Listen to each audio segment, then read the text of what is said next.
Hey there, welcome to LSAT Demon Daily. I'm Erik Johansson, a teacher with LSAT Demon, and joining me, a very special guest, one of the most recent additions to LSAT Demon's teaching crew, Beatriz. Welcome. Hi, thank you, Erik. Thanks for having me. I appreciate it. Very excited to have you on and to dig into your success story. Obviously successful because you're joining the team now. Let's cut to the chase. What score did you just get? Yeah, so I took the June test, the very last test with Logic Games, which I'm so sad that they're finally officially done with. But I ended up scoring a 173. 173. Excellent. And do you remember where it was that you started, a diagnostic score? Yes, actually, my diagnostic was a 156, and I kind of have a story about my diagnostic, so we can get into that, of course. Please. Yeah, tell me.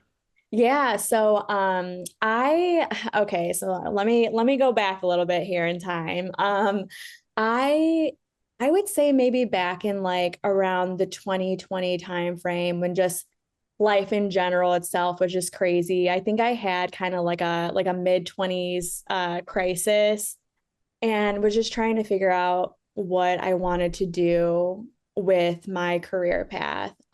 So I had graduated with my bachelor's back in 2016. And at the time, I was in sales management with a company that I had joined after college. And I liked the work. I loved like getting the soft skills that sales oftentimes kind of throws you into.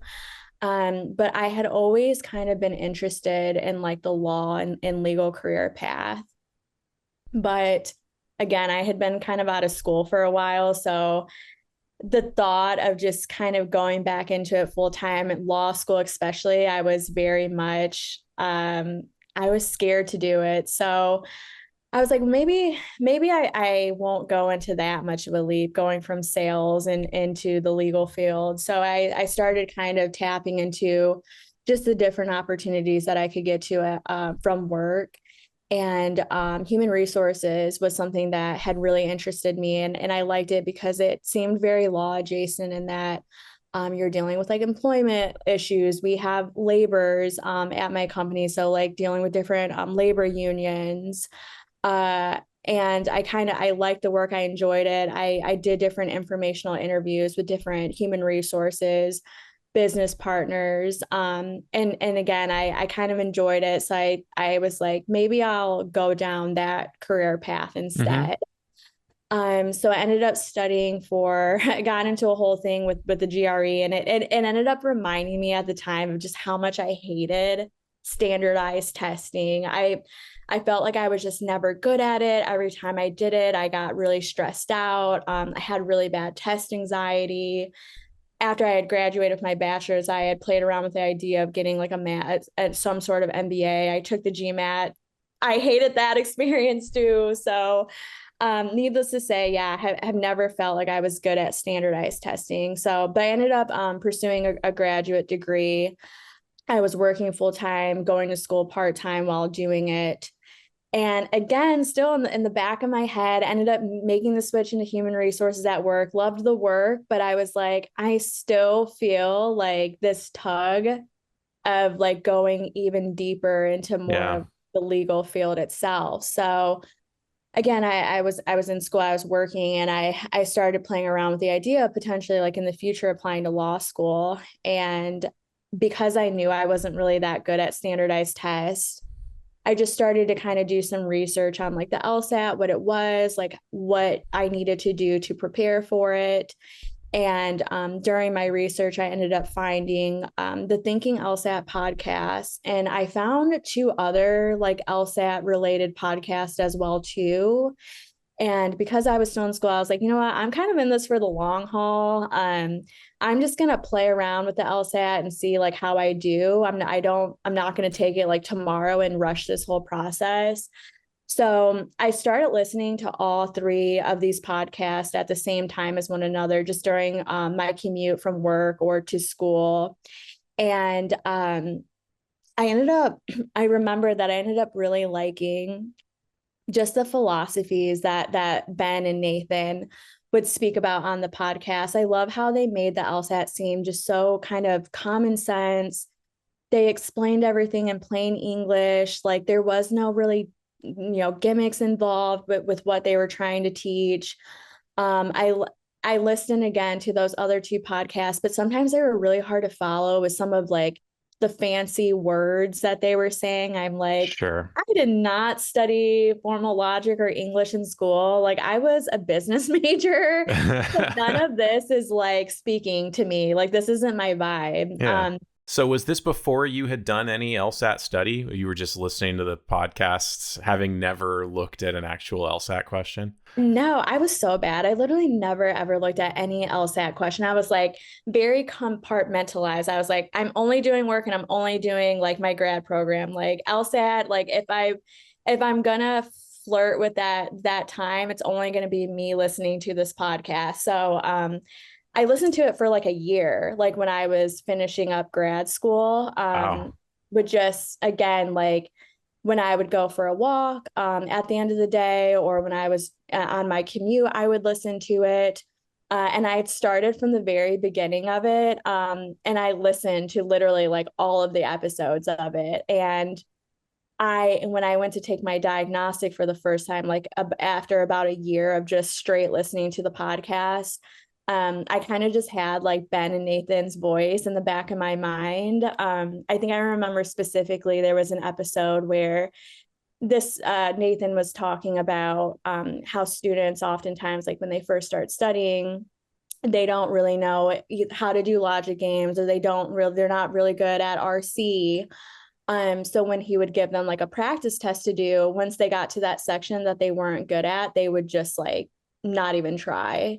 Mm, I remember him saying in the podcast, like, lawyers don't quit. Like you sit there and you figure it out, and you will figure it out. yeah. And I just remember having that mentality in the test, because there was definitely like sections, questions throughout where I was like, I literally have no idea what this is saying. Like there were moments where I literally would just have to pause and just start laughing out loud, because I was like, this is ridiculous. But I just, again, I kind of just tried to do the test the way that they had taught me how to do it, essentially like in their podcast. And I think that is the reason why I ended up having like more of a higher than average diagnostic score when I took it for the first time. Yeah, 156 is a great diagnostic score, but it sounds like you did not go in entirely unprepared. You had the right attitude at least. And I suspect that your logic games maybe wasn't that Oh, great, it was so bad. It was so bad. but you were able to improve that. I mean, you say that you're sad now that the logic games are gone, so am I, but you were able to improve on that just from what regular study, from diligent practice. Oh yeah, for sure. So so I took the diagnostic test once, like immediately after I graduated from grad school. I was like, all right, now I'm ready to study for the LSAT. So I took that diagnostic, and then I ended up subscribing to LSAT Demon as like an official student, I should say. I got like the actual like membership to it. And yeah, I just started studying again. I used their same philosophy. I only studied for about like an hour a day on the weekdays when I had work. And then on the weekends, I would give a little bit more time to it. And I just did it consistently for about a year. There were ebbs and flows. Sometimes I would see my scores increase dramatically. Sometimes I would plateau out. But at the end of the day, like I felt like I was learning and getting better, not just like at the LSAT, but just like with my English in general, with really paying attention to like what I was reading. Because of course in college, like they give you all these different pages and reading assignments to do every night. And you're just like, I mean, I literally would just skim through Just them skim and just it. kind of Yeah. try to get like the gist of it. So when I did reading comp for the first time, I was like, and got my scores. I'm like, oh my gosh, like, am I a knucklehead? Like, do I not know how to read? I thought I knew how to read, but apparently I don't. Um, Not so the way yeah. the LSAT is asking you to. Yeah, exactly. So yeah, that's kind of where I started, and just kind of what some of the journey looked like throughout just my time studying over Yeah. this last year. I totally relate to what you said about early on looking at certain passages and thinking, what the heck is this even saying? It looks like a foreign language sometimes. Can you remember that changing? You remember yourself suddenly less of the time you're looking at this thinking, what the heck is this saying? But you're actually figuring out, like, do you remember that happening, or how that happened to where you're no longer so lost on these convoluted passages? Yeah, for sure. So, for me, the humanities passages always got me. And I know I shouldn't like label like certain passages to be certain ways because we need to learn to love to read in general. But Mhm. those were always the ones I was just like, oh my gosh, I cannot wait for this to be over. And I was really bad at first at reading a sentence and like kind of understanding what it was saying, but like not really. And then I would just move on. And then I would just kind of hope that like the next sentence would help clarify like what I Mhm. just read. How And does it that ended work? Oh, it doesn't work. It does not work at all. Because I would get to the end of the passage and then be like, what in the hell did I just read? So yeah, I ended up going to a previous LSAT Demon teacher's class, Rebecca Cumberbatch, and she was so great at her story times. She would break down the passage for us and really like analyze each sentence, and we would not move forward until we like truly had a grasp and an understanding of what that sentence said before we were allowed to move on. And Mhm. once I really started to like slow down, because oftentimes I was just trying to like rush through it to get it over with, and really like grappled with each sentence and like sat in the uncomfortable until I figured out what it was actually telling me. I wouldn't move on. And that's when I actually started to see gains in Yeah. my reading comp passage scores. Yep. Now, I know that some students are resistant to that idea of taking longer reading the passage, but ultimately that allowed you to speed up, right? Oh yeah, 100%. Because the problem was is that I would speed through these passages, not really have a good understanding of like what I had read to the point where I couldn't even get like the main point question right. And I ended up having to go back all the time to the passage after I'd read a question. I'd be like, oof, like I think they said this, but I'm not like really confident in myself. So let me just go back really quick to the passage and see if I can like find the answer really quickly.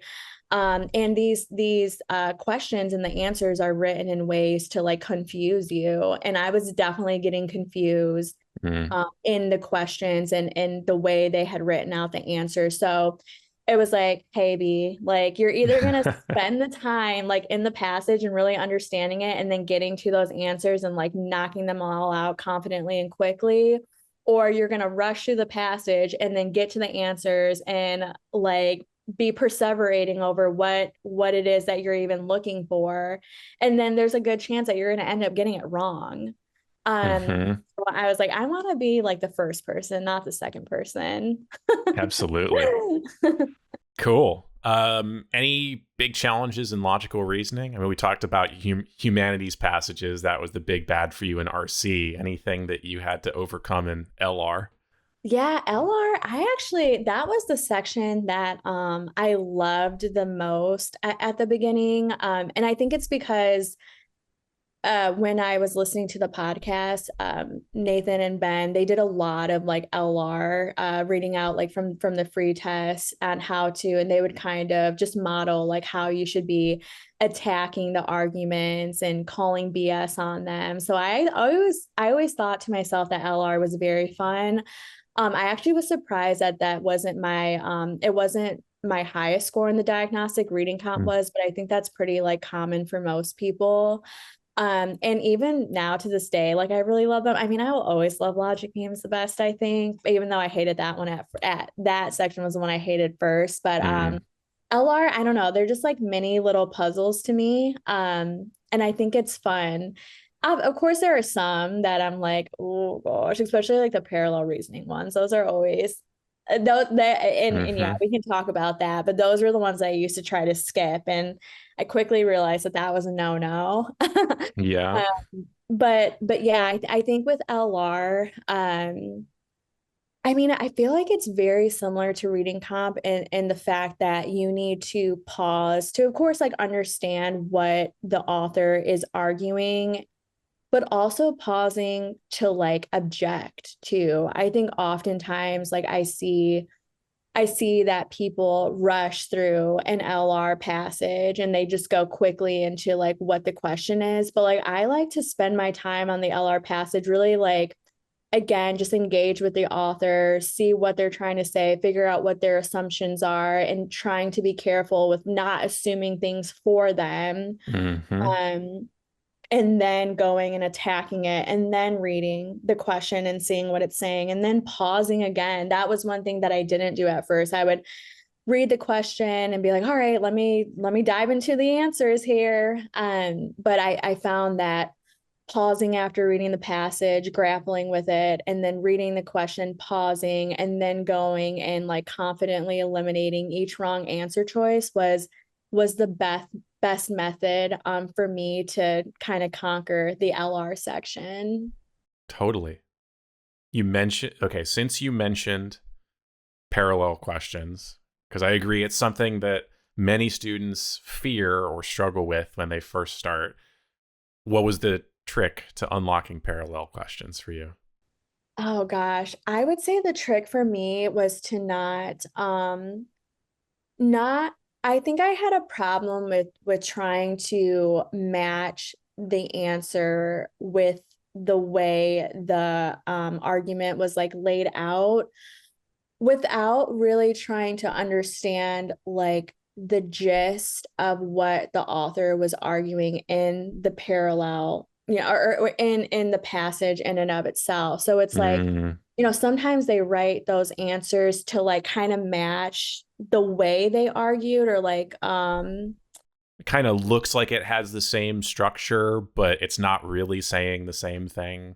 Yeah. exactly, yes. And I would always get tripped up by those answer choices. I would get tricked, but I remember going to one of Ben's classes and he was just like, "Hey, like the way they write it doesn't matter. It's what they're trying to argue at the end of the day is what's most important here." And I think it's just because when you get to those questions and you see just how long they are, like it kind of reminds you a little bit of RC, and it's just like, oh, this is a lot to read, and then I have to read all these answer choices, and they're kind of long too. Hmm.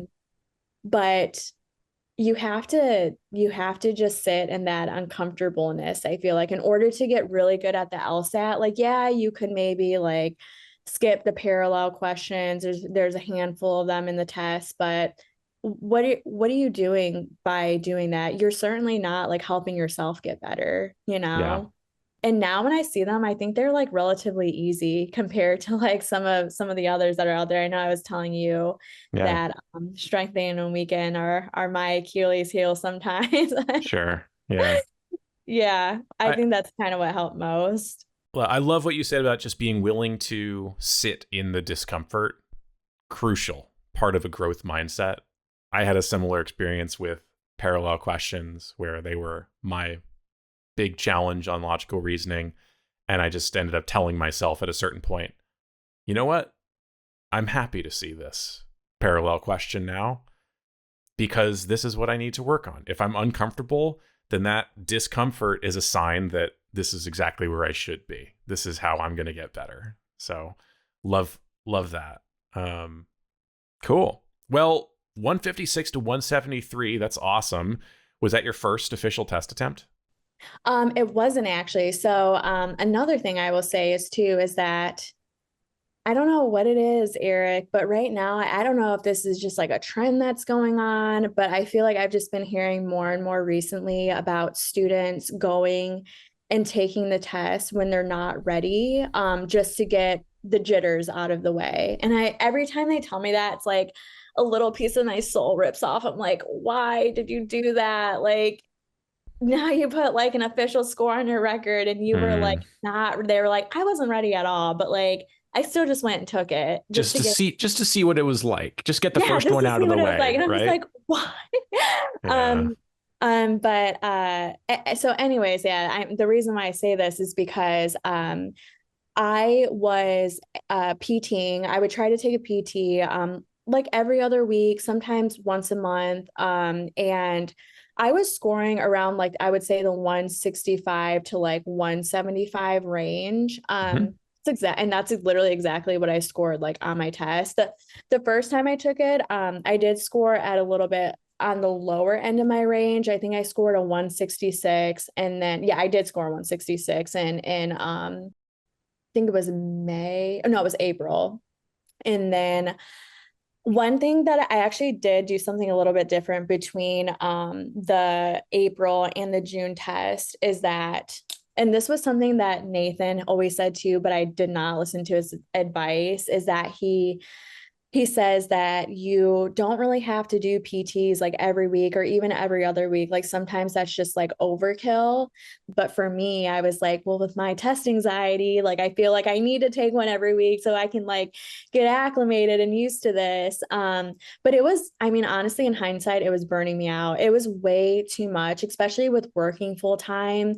I felt like I was literally just doing the LSAT to take a practice test and then like look and see all these mistakes that I was making, and then I wouldn't even have like the time really to like give it the review that it needed. Yeah. So then I switched over to every other week, and honestly, Erik, like even that like felt like too much. So Mm. between between the April and the June test, I ended up only doing one PT a month. And I realized that there was only like a 2 month gap between the two tests, but gosh, that literally made such a world of difference for me. Like I felt just so much lighter about the LSAT. I felt like actually like it started to become like fun again to me. I didn't feel like this daunting feeling like, oh, if I need to sit down and take like this 4 section, like, practice test over the weekend, and then I need to spend the whole rest of the next day, like studying all my mistakes. So yeah, I really just kind of try to lay off of it a little bit between those two tests, and going into the June test, I literally was like, oh, I got this. Like,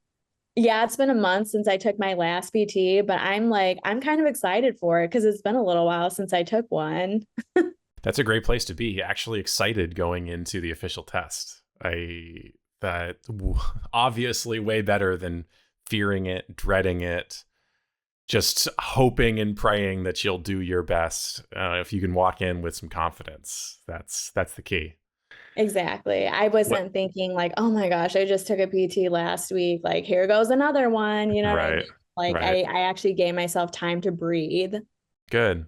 Well, and it scored you a 173. Are you satisfied with that score? I'm not satisfied with that score. I mean, don't get me wrong, it's obviously like a great score. But I'm not done yet, honestly. I want to keep going. I feel like I can do even better. I love the LSAT. I love studying for it. I'm in no rush. Listen, like I graduated with my undergrad almost 10 years ago, like, and I have loved the experience of like getting a job after college and like getting real world experience. I feel like it's afforded me so many different opportunities in life. I'm in no rush to go to law school. I want to go when I feel like I have my best score on record and just go in with confidence when I actually start the application process. So I don't even think I'm going to apply this year. I think I'm going to wait another year and just kind of see what happens. But yeah, no, I'm not done yet. Excellent. Excellent. I love to hear that. Cool. Well, Beatrice, it's been awesome chatting with you. Before I let you go, tell me about your class that you're going to start teaching, because you're starting a class on Sundays with the Demon, right? Yes, I am. So yes, I do have a class I am starting on Sunday mornings. It's 9:30 a.m. Eastern Standard Time. And it is an RC class.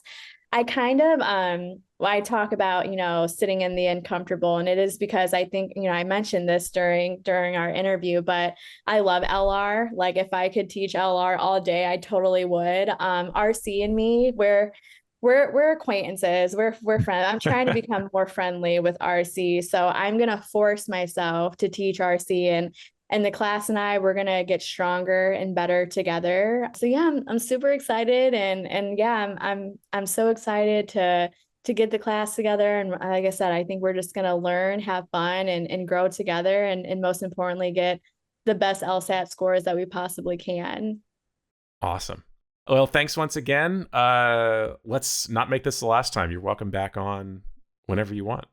Awesome. Sounds great. Cool. Thanks all for listening. Email daily@lsatdemon.com if you'd like to ask us a question or share some LSAT or law school admissions news. Thanks for listening.